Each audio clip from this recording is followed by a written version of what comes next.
10 y 22 de la mañana, el oro uno de los grandes protagonistas, sobre todo en la última jornada, junto con el Bitcoin, pero el oro, y no solo el oro, protagonista en ese movimiento alcista. Está con nosotros Francisco Javier López Milán, CEO de Sinvergor Patrimonio. Bienvenido, buenos días. Muchas gracias.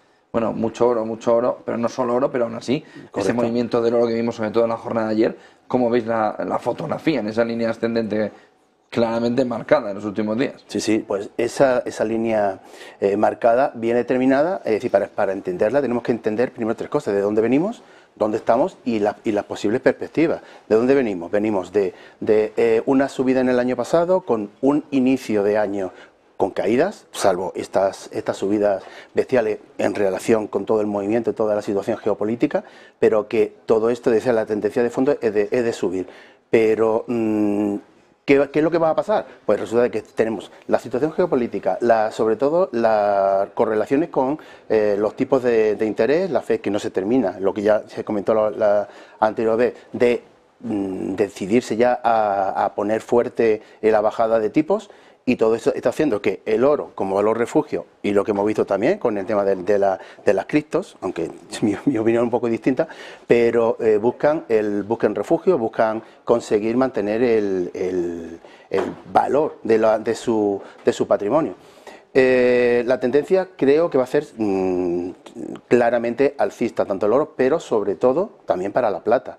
Porque la plata también es valor refugio, va correlacionada directamente tanto con el oro, también con las variaciones de los tipos y de los rendimientos de los bonos de Estados Unidos, y creo que nos queda un ejercicio bastante movidito, en todos los aspectos. En este entorno en el que vemos sobre todo el movimiento del oro, ¿se empieza a ver algo de escasez? Sí. Porque puede ser otro de los elementos fundamentales para que en el futuro aumente el precio. Sí, el tema de la escasez viene condicionado por varias cosas. Escasez en el oro, en la plata y en el resto de metales industriales. Es decir, normalmente el precio viene, independientemente de que venga determinado por la consideración o no de valor refugio, viene determinado por la oferta, por la demanda y luego la posibilidad de adquirirlo. Es decir, una cosa es la cotización y ahora otra cosa es que tú quieras ir a comprar. Es decir, si tú quieres ir a comprar los lingotes, pues físico, ¿vale? Tienes que encontrar a alguien que te los dé en el formato, en el tamaño que tú quieras o que quieras hacerlo. Por ejemplo, hay serios problemas para conseguir, por ejemplo, platino y paladio físico, no destinado al tema de la industria. La plata, pues también, es decir, grandes cantidades de plata están retrasándose de antes la entrega se hacían 4 o 5 días, 2, 3, 4 semanas, incluso más. Y en el oro, pues 3/4 de lo mismo. En el oro, pues normalmente de refinería en origen te suele tardar 4 o 5 días hábiles y hay veces que los pedidos pues están tardando 2, 3 y hasta 4 semanas en servirlo.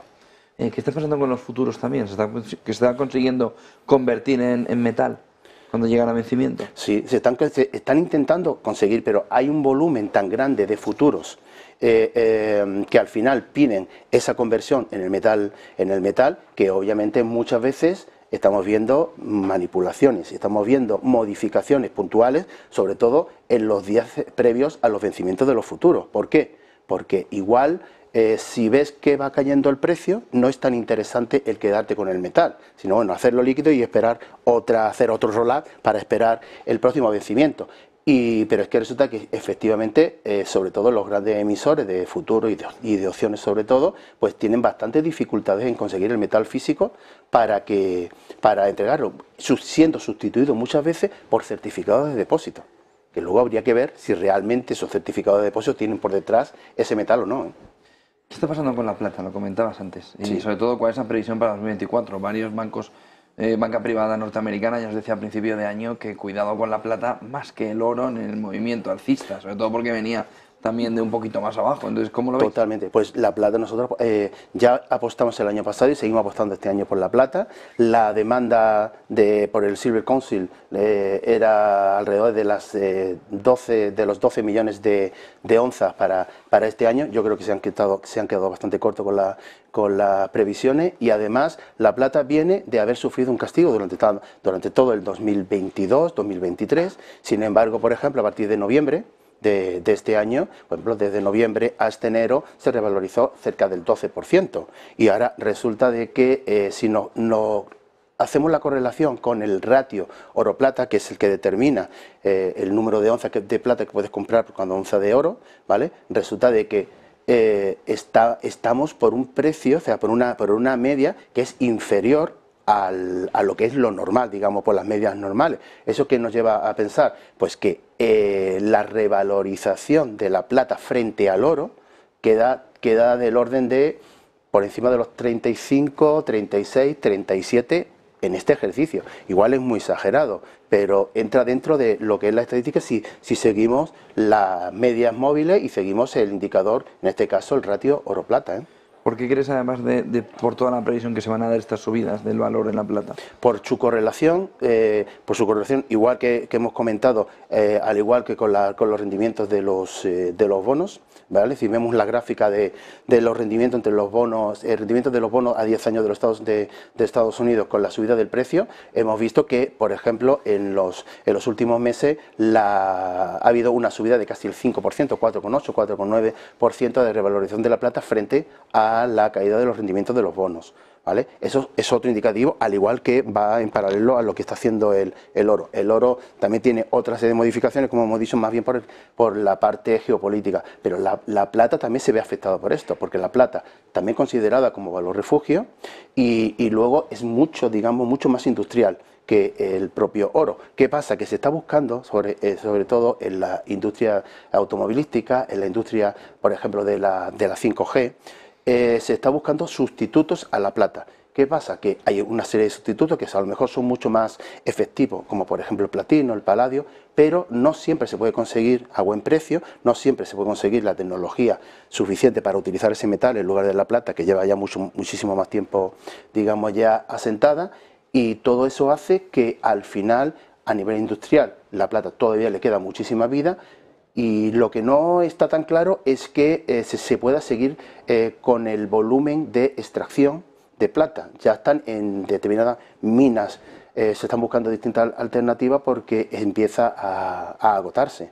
Queda mucha, pero ya no se obtiene al ritmo que se estaba obteniendo en estos últimos años. Como te decía antes también, en el oro, ¿no? La demanda aquí también juega un papel fundamental, ¿no? Totalmente, es decir, es que la demanda de los 12 millones de onzas que estaba previsto, pues debería de hacer también que simplemente a los efectos de oferta y demanda superar los 32, 33 dólares.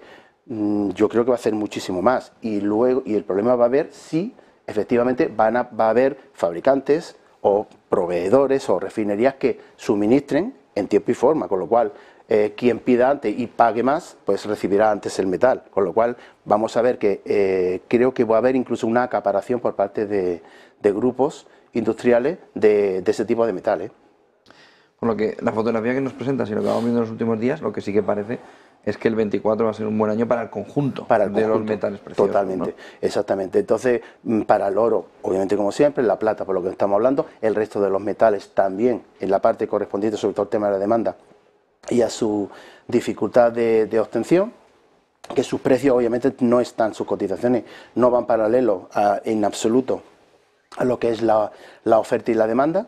Volvemos a hablar otra vez de lo mismo, ahí hay algo que bloquea el precio de ciertos metales, pero obviamente en términos generales va a ser un año muy movidito para los... No va a estar exento de sustos, no va a estar exento de correcciones, sobre todo lo que hemos visto antes, cercano a los vencimientos de los futuros, cercano a los vencimientos de las opciones, pero el camino, digamos, la ruta de fondo va a ser, pensamos que va a ser alcista. Llegando al ciudadano a pie, ¿no? ¿Cómo puede beneficiarse de una situación de mercado como esta? Porque además ve un poco de miedo de altura, ¿no? Pues comprando poquito a poco. Entrando en este mercado, ir acumulando, aprovechándose de todos los movimientos de subida y bajada, es que es igual, es que lo mismo que cualquier otro tipo de activo, si tú consigues coger y hacer promedio, vas comprando y cuando necesites en un momento determinado, vendes. No tampoco comprar, a lo mejor, por ejemplo, en el tema de los lingotes los más grandes, no, pequeñitos, para ir en un momento determinado te hace falta, quitas una parte, pero la parte del león la vas dejando y vas jugando con esa otra parte que digamos es la que tienes de flotante. si oro y plata son el binomio ganador, ¿no? Por lo que te estoy entendiendo, pero no tú sí lo es así, pues igual hay otras alternativas que son importantes. ¿Qué porcentaje incluir de cada metal en la cartera? Mira, es otra buena. Sí, una cartera conservadora el año pasado estábamos hablando de, nuestra recomendación era de un 60-40, 60 de oro, 40 de plata. Para este año lo queremos invertirla, es decir, 40 oro, 60 plata en una cartera conservadora, ¿vale? Ahora, una cartera, tú me dices, una cartera para ti, pues yo cogería y, por ejemplo, 40-40-10, 40 oro, 40 plata y 20, perdona, en platino paladio. 10 y 10, ¿no? Sí, más o menos. ¿Cómo hacer también ese movimiento de ir introduciendo poco a poco? Pues haciendo, obviamente, estructurando realmente cuál es, digamos, el objetivo tuyo de ahorro, qué es lo que tú quieres hacer. Igual que cuando estás haciendo una planificación, destinar una parte. Pues, como siempre hemos dicho, que la diversificación es el éxito, o sea, es lo primordial que tienes que hacer en cualquier tipo de establecer una cartera. Pues poquito a poco sé lo que quiero hacer, ¿vale? O por lo menos lo que quiero dedicar. Y ahora a partir de aquí empezar, pues en función del importe que yo pueda coger y guardar para ahorrar, pues bueno, pues voy a ir empezando primero comprando pues mayor cantidad. Pues me dedico un poco a comprar, empezar con plata, ir metiendo de vez en cuando algún poquito de oro, plata, un poquito de oro, un poquito, que va aumentando tus posibilidades. Me centro un poquito más en el oro, sigo comprando plata y poco a poco ir haciendo esa acumulación. ¿Cómo puede dar un inversor que pasa de ahorrador a inversor en el entorno del oro los primeros pasos? Pues primero teniendo claro dos cosas, que normalmente los metales preciosos, que obviamente también tiene la volatilidad como inversor, el que busca en un momento determinado una oportunidad de negocio para ganarle X porcentaje en muy poco tiempo, tiene que tener claro que los metales preciosos, obviamente, al estar sujetos a una cotización, no hay nada garantizado, no hay nada seguro, igual que en ningún tipo de inversión. Ahora, la mentalidad del inversor, vamos a decir, el inversor de metales preciosos, tiene que ser de medio a largo plazo. Si tú quieres hacer algo a corto plazo para jugar con el tema de la volatilidad, te tienes que meter en otro tipo de metales mucho más volátiles: platino, paladio y rodio, incluso el rodio. El rodio está ahora mismo súper bajo con respecto a su cotización de hace 3-4 años, pero yo sigo apostando, obviamente como una cartera residual, porque el rodio al final va a empezar a sustituir a paladio, platino y a otra serie de metales por sus características, ¿vale? Cuando suba, pues estamos hablando subida bestial, como ya pasó en los años anteriores, ¿vale? Pero el platino y el paladio es lo mismo. El platino normalmente suele subir en momentos de tranquilidad, en momentos en el que hay mucha volatilidad o una situación geopolítica complicada, no termina de arrancar. El paladio, como es un producto, o sea, es un metal y más industrial, va a depender mucho de la oferta y la demanda, siempre y cuando haya, ¿vale? A medio y largo plazo, sigo apostando una parte residual y seguir, digamos, con la parte del león en el oro y en la plata. Hay un plan de este tipo que hacer con la custodia, porque la custodia de ese metal es fundamental. Es fundamental, tienes que tener en cuenta que una de dos, o tienes los medios correctos en tu domicilio o en tu empresa para guardarlo, o la recomendación es incluir en el coste de adquisición la custodia. Es decir, tienes que guardarlo en un sitio primero porque es muy goloso, vale mucho, por ejemplo un lingote de kilos, estamos hablando de 60-65.000 euros en un kilito de metal.